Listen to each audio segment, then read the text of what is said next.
Welcome to this edition of the Million Dollar Mastermind Podcast. This is where we pick the brains of high achievers from all walks of life and get their hard-earned, real-world insights on winning. I'm your host, Larry Weidel. I'm here with Eric Davis, and Eric is a leader in financial services out in the Southern California area. He started off in the employment world, working for the government and in the prison system out there, and was on track for a lifetime of security, but a lifetime of mind-numbing work. Mediocrity, and fought his way up to where in his early 40s, he went over $1 million in income, and he's only 12 years into his new business, and the sky's the limit going forward. And he's a real inspirational figure for those that start off in the corporate world, the employee world, and they've been told the answer is in a job, secure job, look for something stable, and if you want more, that becomes, and you want some excitement in your life, and you want the extras. That's awfully frustrating not to be able to make it happen. And it's not just in the prison system where you have to wait 10 years. You know, in most of the corporate environments, they have a fixed structure, and the person above you, the unions are really bad about this, but the person above you, the last thing they want to see is you bright-eyed, bushy-tailed, fighting your way up the ladder, because, you could be costing them their job. And so it doesn't breed a culture of encouragement and reinforcement and recognition for doing a great job. But so you got in, you found a way, you found something that you got inspired about. How long did it take before you had your own business in your own office? You had your training behind you. Well, initially I got into the business. It took me 10 months to discover, hey, this is what I really want. Well, it took me about 6 months to discover this is what I really want to do. Yeah. But I was doing this as a part-time opportunity at first, because I didn't have to jump in as a career change at the beginning. So what I did was I realized that I was surviving when I was making ends meet off my stable income I was already making. So the majority of the money I made in this new opportunity, I saved that money. So I was able to make about 40 grand that first year. I paid off my student loan because I owed 10,000 on that. Probably saved another 20,000 just from what I did the first year. But I looked around and I seen people that were putting their everything into this business were making more money than the highest person in the whole parole department, I should say. At the time, highest person was making maybe 250,000. The leader of the whole state of California parole division was making 250 at that time. There were average people in my business making $300,000, $400,000, $500,000 a year. And it made me make the decision like, wait, why not me? Why can't I have that same opportunity with the mentorship we had? And, it made me make the change or the conversion, but I put myself in a situation where I got good enough at the business where I felt like I replaced the income I was making at my job. I had money saved, so I wouldn't just be jumping in with nothing. And then, jumping into a situation where every situation where I'm in, I'll be, what's the word I'm looking for?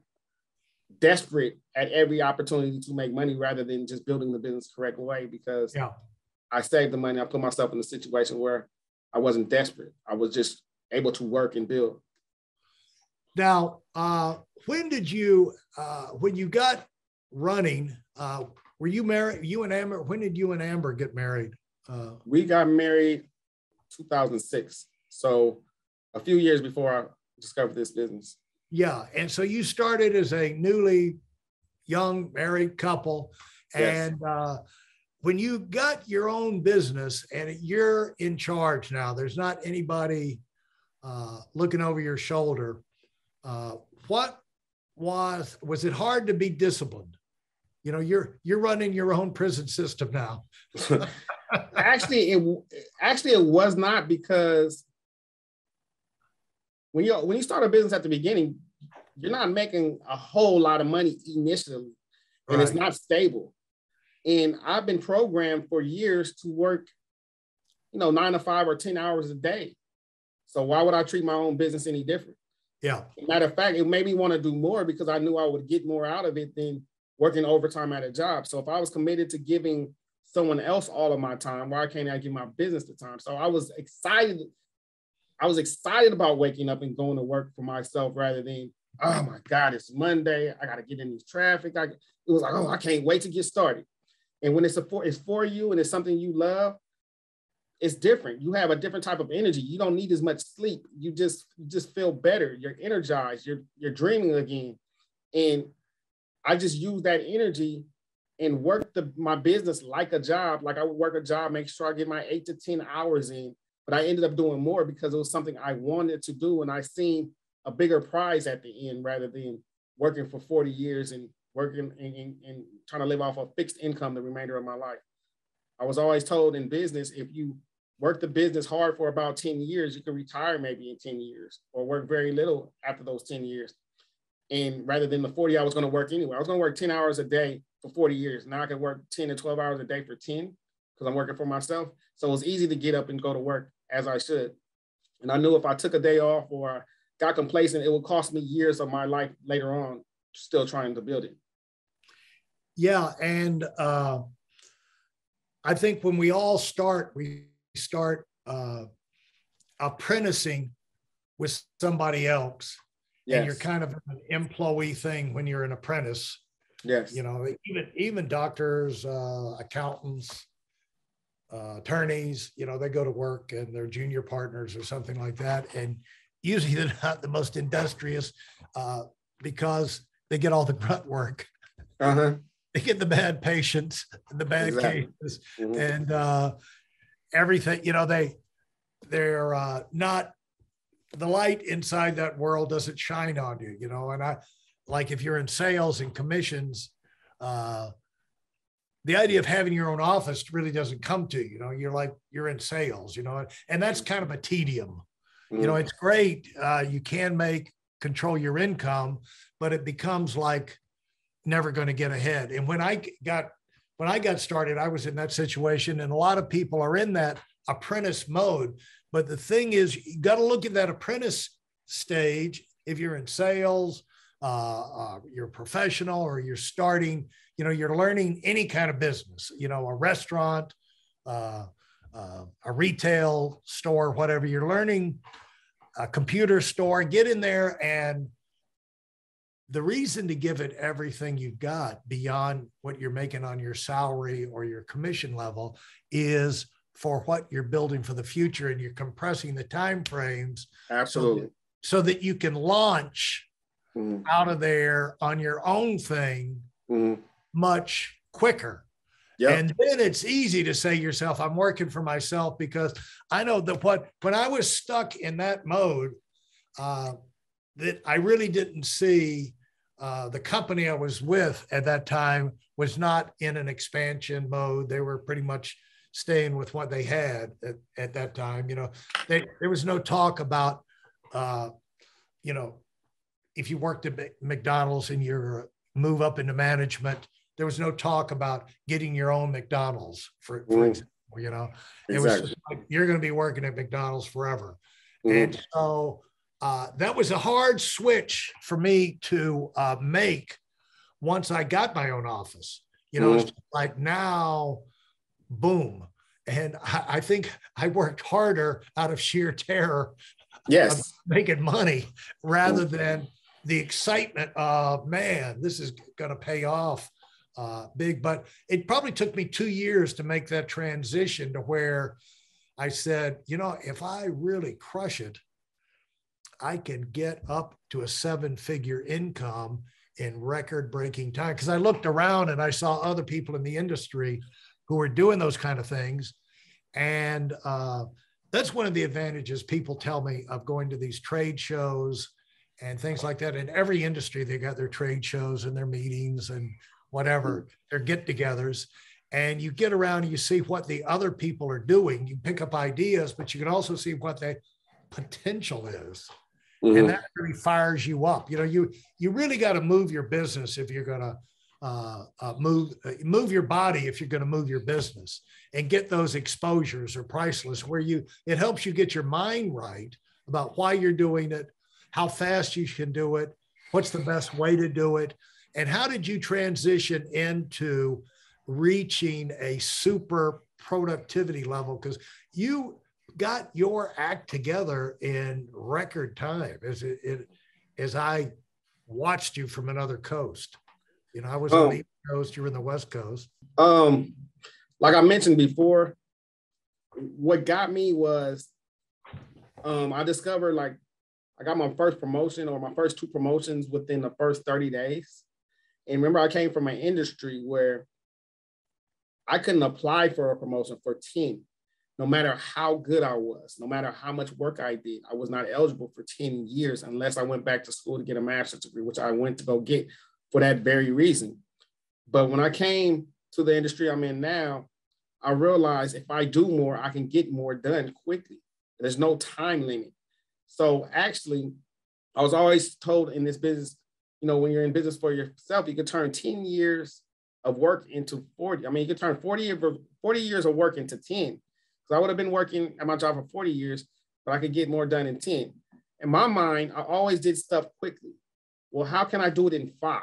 That was my whole thing. How can I do it in 5? And you mentioned something earlier, like I was excited about what the possibilities could be, but I also was scared to death about the roller coaster that can happen in business. Like, okay, yeah, I'm doing well right now, but what is tomorrow going to bring if things don't line up right? So I used to work my tail off to make sure I did not fall back. I did not go backwards. I did not have a month where, you know, I had an up and down roller coaster that could come in business. So part of it was me being scared to fail, because if you fail in business, you're not going to get a salary. You're not getting a check. You just ain't getting paid. You ain't going to be able to pay your bills. And that was my fear. But it drove me, I played scared, for lack of better terms. I was scared of failing, or scared not to be able to take care of my family, but at the same time worked my butt off on the other end, because the possibilities were limitless on how, you know, what we could accomplish by looking around at other people who had done things in a certain time frame. I always looked at how can I get it done faster by doing more work, doing it better, learning from others' mistakes. Like I said before, I learned, my upbringing was formed by watching the difference, or the contrasting lives of my brother and my sister. I'm not going to do this over here. I'm going to do this over here because her life is successful. Same thing when I got into this business. I looked at the people that were doing very well, what they did, what mistakes they possibly made, avoided those mistakes, and did a lot of the right things quickly. And that's what made me collapse time frames, and actually went over $1 million at exactly 10 years. For those of you who are sick and tired of fooling around and are dead serious about wanting to move up fast, I've got something especially for you. I've combined the best insights from over 40 years in business and making $70 million in income, and compressed them into a free webinar. That's right, it's a free resource. If you want to find out exactly what the concepts are that I use in coaching $1 million earners, register now at WeidlOnWinning.com. You'll discover the 5-part framework used by so many to reach their financial, personal, and professional goals. You can find that link in this episode's show notes. And the thing is that you don't have to, were you amazed? I mean, you don't have to be perfect. You know, be on your way up to the million. You think, well, that, you know, you got to be perfect to do that. Everything's got to fall into place. But once you get over the million and you get up to that level, you realize how many things can be improved, which is really exciting for you in terms of thinking about your own future. You know. Yep. And a lot of times people will ask me this question: if you could change anything you did early on, what would it be? And oftentimes I say nothing, because a lot of times the stuff you go through taught you how to get better at it. Like, you have to make certain mistakes in order to avoid them and teach other people how to get through it. And but you realize how you can get better. I'm not the type of person like, oh my God, we did this, we did this, we did this great, we did that great, we did that great. We're doing everything great. I always will point out, yeah, we had a decent month, but we can do this better. We can do that better. So there's always room for improvement on business, but with business, you improve upon something you see immediate difference. Whereas where it's arbitrary in a job, they could just be picking on you for nepotism reasons or whatever. The numbers and business numbers will show what your actual, your work ethic and your consistency really proves. Now, you said you're a numbers person. If you're in business, you got to be a numbers person, or you better be a numbers person. Yep. And how did you make that transition where you're keeping up the numbers on yourself in your own business and that accountability? Well, the mentorship I had, or apprenticeship I had, the people that kind of showed me the way were big on accountability. So this is what you did last week. How can we do more this week? What do you have scheduled for tomorrow? What do you have scheduled for the day after that? What did you do this month? What did you do this month last year? So you're always figuring out ways to get better at different things in different categories. And that comes from accountability. So now I do the same thing with my team. Every Monday, everybody on my team who is a producer has to give me their goals, what they did, what they're going to do. And that's just part of accountability, because you always want to improve upon what you did before. So if somebody gives me the exact same goal they did last month or last week, I always tell them, no, we need to grow. You know, you got to go do a little bit more than you did last time. And the best way to do that is to add more competent people to your team in order to get it done, get more work done. But the leader may not have to do as much because you got more people that are competent that know what they're doing. Well, you know, part of it's learning people to think like they're in business. Yes. Like, especially if they're on commissions, you know, where rather than an employee, you know, what's the minimum I can do? But the idea of the more you do, the more you get paid when you're in commissions. Yes. Is a big concept. But in terms of goal setting, it's not that you're punished. Yeah, you're not. To raise those goals. It's like you're a month better at it. Mm-hmm. Why couldn't you do at least one more? You know what I'm saying? Exactly. You know, it's not like asking you to do the moon. That's why I always looked at, I always looked at recruiting being a key economic indicator for the business we were in. And because if we had new blood, that was our best defense against any kind of disaster that would happen, you know? Mm-hmm. And that either would happen from the outside or the inside or some dumb thing I might do. You know, if I had more fresh new people to train than I had the month before, that's my best defense. You know, you win championships with defense, you know? And so I always took the approach that we can always grow by one. Mm-hmm. Exactly. You know, we took all that we recruited last month and we took our existing team and then all the new people that came in, let's just say we recruited 38 people. Why couldn't we recruit? Why is it not reasonable for us to be able to recruit 39 people the next mm-hmm. month? Yeah. And so, and the only reason we wouldn't, the way I looked at it was if I got off track. Mm-hmm. But if I kept everybody on track and I had my minds right, we would continue to grow month after month after month. And you get streaks going in your business where that happens, and magical things can happen in terms of turnaround, you know, because you start breeding momentum and people all they see is success when you're growing. Mm-hmm. And that's hard to get out of their mind. They start, you know, it's like a feeding frenzy. It's like adrenaline, you know, it's like mm-hmm. like being in the ocean where the waves crashing towards the shore, you get caught up in that draft, you know? And mm-hmm. so how did you get to the point where, was it exciting for you to run the new business? Here you are, an employee, or, you gotten ahead and all of a sudden things are working for you now. what was it like for you as a young business person? You had a family. What was that like? It was super exciting. It was a new journey for me. But at the same time, like you mentioned earlier, I played with a sense of a little bit of fear, like this could change at any moment. I'm not big enough yet. One of my key guys can have a bad month, and now my whole business is sideways. And like you mentioned earlier, my whole goal was to get more people that knew how to do what I did. More people that knew how to do what I did. If one or two people had a bad month and I added 5 or 6 new people that knew how to do what I did at the business, then I'll be fine. So I was always playing scared in that way that somebody could fall off, somebody can get sick, somebody could pass away or whatever. And I continue to grow and thinking about things that could possibly happen that could turn my business sideways. So it was exciting, but I always played with a little sense of fear.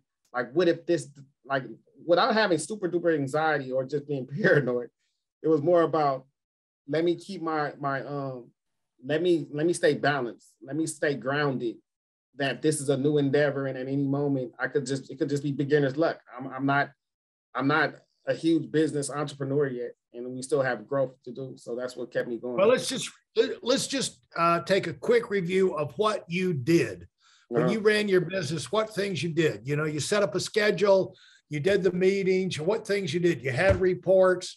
Yes. You had presentations. You had. How did you set up your administration? How did you do it?